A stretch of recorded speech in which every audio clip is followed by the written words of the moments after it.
In this video, I will be sharing with you everything you need to know about basic mandala dot painting. I have lots of tips and tricks to share with you from teaching all of my students in my classes. And first of all, I'll introduce you to the tools, and I'll be putting a link in the description for the tools that I use. This one I don't use very often. These ones I refer to as dowels, and they're the same on both ends. And these ones are styluses, and there are two different sizes. And I will be letting you know which one to use. And this is a little tool that I use. I'll also link this in the description. These are what I use for fixing dots that have gone astray.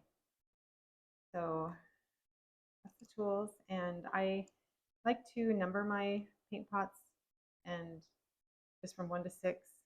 You can use any kind of paper for practicing. And you want to make sure and hold your paper down close to where you're dotting so it doesn't come up. So there are several things that make your dots consistent. And one of those things is how deep you dip your tool into your paint. I like to dip mine about 1/4 of an inch. And there's no right or wrong. The less depth, that the smaller your dot is going to be. So if you want your pattern to be like mine, then you will dip at the same depth as I dip my tool. And also, you want to dip at the same depth every single time. And sometimes you have already dipped it, you made a dot, and you go to dip it again, and it looks like there's plenty of paint on there, so you just kind of dab it in the paint. Well, that's going to make a different size dot, so because you're going to have less paint. So you want to dip at the same depth every single time. And another thing that makes a difference is how fast you dot after you dip. If you dip your paint into your tool and you're really fast, super fast, then your paint doesn't have time to come down onto your tool and to flow down, and so you'll have a smaller dot. And that goes for any of your tools, even the styluses. And one thing I love to do is introduce breathwork into my dot painting. And breathwork, just mindful breathing, has so many benefits, but it also really helps with placements of your dots. And I'll be going through that with you as we go. And what I like to do is breathe in when I dip and breathe out when I dot. And you can kind of just get into a rhythm that way, which I love. And my students have found it very helpful as they have been able to do that. And first of all, of course, when you're trying something new, your automatic reaction is just to hold your breath. So just be conscious of that and let it go. And then gradually, it'll become more and more natural for you to breathe in when you dip and breathe out when you dot. And it'll be a huge help to you. Another thing is that helps you with getting consistent dots so that they're the same size is with your styluses, with this green and blue one, is how you hold your stylus. And I like to hold my stylus like a pin. That's comfortable for me. You can do it straight up and down, which is fine. I do it off to just a slight angle. And I found that if you dot straight up and down, your dots are going to be slightly smaller. And if you do it at a slight angle, they're going to be a little bit larger. And it doesn't matter so much. You can play around with it, but the thing you want to do is make sure that your tool is at the same angle every time. So you don't want to dot one at an angle and then one straight up and down, because your dots will be different sizes. And mandala dot painting is very forgiving, so if they're not exactly the same, don't worry. But that is, the more you can do them the same size, it'll look better, of course. But they look, that's why I love teaching it, is because it is very forgiving, so you don't have to do it exactly the same, especially when you're learning. You know, when it's done, it's really beautiful still. So I'm gonna just open one of my colors here. You want to keep your paints closed as much as possible because they do dry out, especially in my dry climate where I'm at in Southern California. My paints, yeah, I always try to have my students keep them closed as much as possible, because what will happen is there will be just a little crust that forms over it, and sometimes you don't even realize it, but it will make your dots funny shaped. So the first thing we're going to do is use our blue dowel. I'm going to dip it 1/4 of an inch into my paint, which looks like that. don't be afraid to dip it in. And I have quite a few students who just want to like barely dip it in there, but you want to dip it in so that you get plenty of paint on your tool, about 1/4 of an inch. And don't try to wipe it off on the edge of your pot or shake it off. And then just it's laying it down. It's not hard or soft. It's just kind of medium pressure. And then lingering just a second and then bring it up. And like I said, if you breathe in when you dip and then pause right before you dot, and breathe out as you dot. Very helpful. And I kind of tap on it just slightly just to get the paint to lay down right. And I've kind of just gotten into that habit. Just barely tapping on it, and it just gets the paint to lay down nicely. And I like to spread my dots out slightly because we're going to put other dots around those big dots like we will in our project. So put them on your paper slightly spread out. Breathe in when you dip, breathe out when you dot. And hold your paper down close to where you're dotting. Your project, of course, is not going to be coming up like this. So if you feel like your dot is not round, like that one's not very round, so if you dip again right away and then dot, then you can get a nice round dot a lot of times. If you want to do that, you need to do it right away, even like 10 seconds. It seems like it's already drying a little bit, and so the second time you dot, it won't be round if you don't do it right away. Otherwise, if it's just really bad, especially the first dot, you kind of want to get the first dot right because it's your foundation dot of your whole project. So take time to really get a good round dot for your first dot. And then you can wipe your tool off. You can use a damp paper towel or other cloth for wiping your tools off. The main thing is remember not to get your cloth too wet, because then if you're using your tool right away, if it's too wet, then it'll dip in your paint and your consistency will be the wrong consistency, and it'll affect your dotting. And which brings me to another point. Make sure that your paint is the right consistency. And I use Americana Deco Art paint. I keep my pots sometimes for a little while, like maybe even up to a week if they're really tightly closed, if I haven't been using them a lot, and they'll be fine. But the best results I have are just when I use new paint. So I very seldom reuse my paint very many times because it just dries out. So now we're going to take our blue stylus, large end, and I'm going to use a different color just to show you. And so I dip this also about 1/4 of an inch in, and it's past the ball. You can experiment with different sizes, different depths, but just make sure every time you dip at the same depth.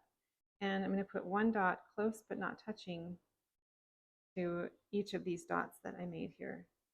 I'm going to breathe in when I dip and breathe out when I dot. And that really helps me with the placement of my dots. So seeing I'm not getting like so close that I'm afraid of touching it.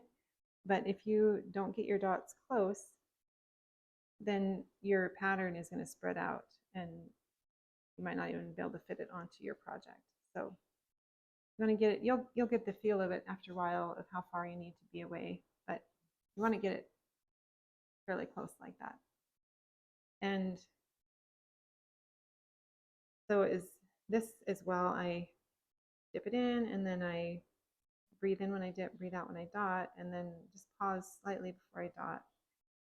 And that, if you slow down just a split second, it does give the paint time to flow down onto your tool and make that nice dot.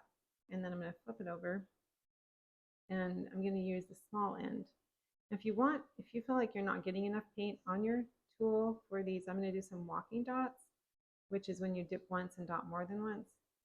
And don't dip it way down in there. Your tool get messy. It won't necessarily get paint on the tip of your tool like you want it. What you want to do is scoop or just swirl it around on the tip so that you get more on the tip. Yeah, don't just dip it way down in there. So then I'm gonna breathe in when I dip, and then I'm gonna breathe out when I dot this whole. So you see how it keeps getting smaller and smaller?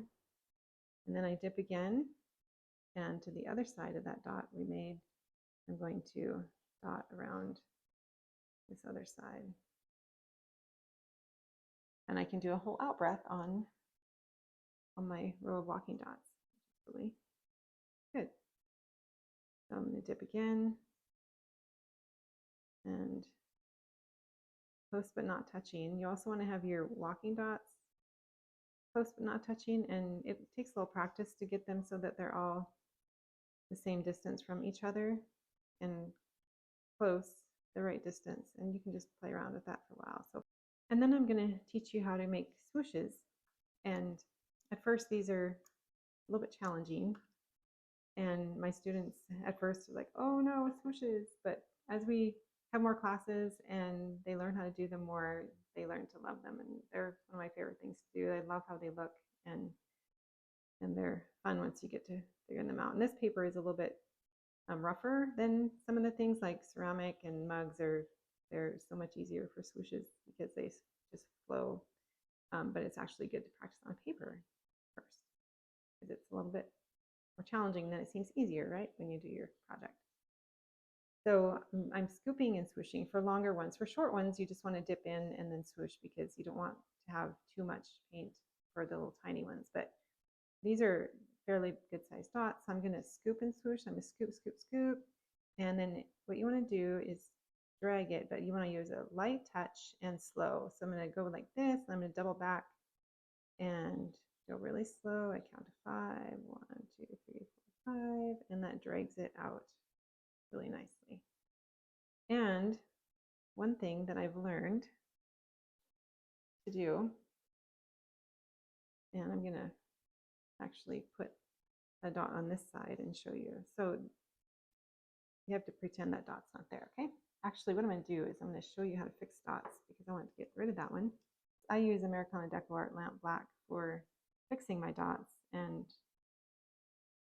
so you can put it in a pot or just put a little bit there.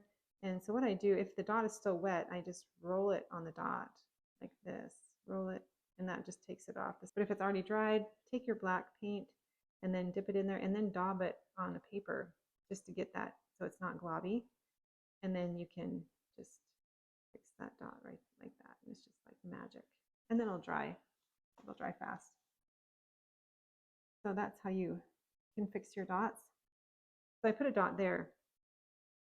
When you do swooshes, or even walking dots for that matter, one side is always easier than the other. So I'm right-handed, so the right side swoosh is easier for me. So if you have a flat project, I'm going to scoop and swoosh. I'm going to come on the right side coming towards me on the other side of my project. I'm going to double back, and then 1, 2, 3, 4, 5, and drag that out.